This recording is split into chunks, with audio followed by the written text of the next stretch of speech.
क्या आपने कभी सोचा है, इतने तीर्थ करने के बाद भी मन शांत क्यों नहीं होता? आज की कहानी हर उस इंसान के लिए है जो भगवान को खोजता है लेकिन खुद को भूल जाता है। अगर आप हमारे चैनल पर नए हैं तो ऐसी ही सोच बदल देने वाली कहानियों के लिए अभी सब्सक्राइब कर लीजिए। एक गांव में राघव नाम का एक व्यक्ति रहता था। धार्मिक था, आस्थावान था। हर साल कभी काशी, कभी बद्रीनाथ, कभी द्वारका, कभी वैष्णो देवी, तीर्थों की कोई कमी नहीं थी।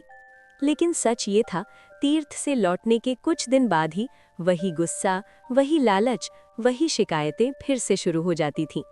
एक दिन उसने खुद से पूछा, मैं इतना पूजा पाठ करता हूँ, फिर भी मन शांत क्यों नहीं होता? उसी यात्रा में राघव की मुलाकात एक शांत, साधारण से संत से हुई। ना कोई आडंबर, ना कोई भीड़। राघव ने पूछ लिया, महात्मा जी, लोग कहते हैं तीर्थ दर्शन से पुण्य मिलता है, तो फिर संत दर्शन को इतना बड़ा क्यों माना जाता है? संत मुस्कुराए। उन्होंने कोई लंबा उपदेश नहीं दिया, बस जमीन से एक पत्थर उठाया और बोले, तीर्थ दर्शन से इंसान बाहर जाता है और संत दर्शन से इंसान भीतर उतरता है। राघव चौंका। संत ने समझाया, पहला फल दिशा।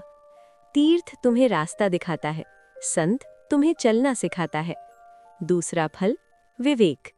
तीर्थ भगवान से जोड़ता है, संत तुम्हें खुद से मिलवाता है।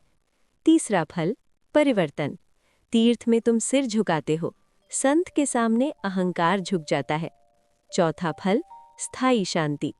तीर्थ की शांति बाहर की होती है, संत की शांति जीवन भर साथ चलती है। फिर संत ने वो बात कही जो राघव के दिल में उतर गई। तीर्थ दर्शन से पुण्य मिलता है, लेकिन संत दर्शन से जीवन बदलता है। उस दिन राघव ने कोई नया तीर्थ नहीं किया, लेकिन उसने क्रोध पर ध्यान देना शुरू किया, दिखावे की भक्ति छोड़ी और अपने भीतर झांकना सीखा।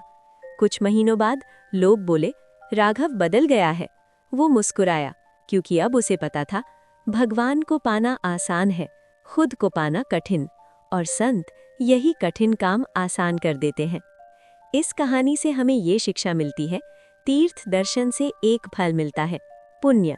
संत दर्शन से 4 फल मिलते हैं, विवेक, वैराग्य, परिवर्तन और शांति। जहाँ तीर्थ यात्रा खत्म होती है, वहीं से संत की शिक्षा शुरू होती है। अगर आपको ये कहानी पसंद आई हो तो लाइक करें, शेयर करें और चैनल को सब्सक्राइब जरूर करें।